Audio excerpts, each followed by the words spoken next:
It legit troubles me that after 11 weeks of relentless devastation and destruction in Gaza, after almost 20,000 civilians have been slaughtered, that there are still people in my comments debating whether or not Black Americans should support Gaza. It made more sense to be unsure in early October when many of us just started paying attention to this situation. It may have been difficult to narrow down who deserves our support because Hamas had just made their brutal attack. And of course, the Western media outlets made sure everybody knew about it. But after 11 weeks of constant devastation, how are people still asking, well, what about the way they treat Black people in Palestine? Two things. Number one, this is a textbook case of whataboutism. Whataboutism is the practice of responding to a difficult question by raising a different issue. The difficult topic is being challenged to honor the human dignity of Palestinians. The response is, well, what about how they treat Black people over there?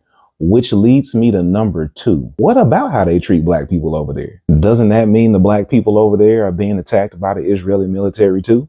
And how would that apply to our own country, which has been treating Black people like shit since its inception? Do y'all really think slavery ended with the Emancipation Proclamation? Mass incarceration is modern day slavery. There are currently over 5 million people under the control of the criminal justice system.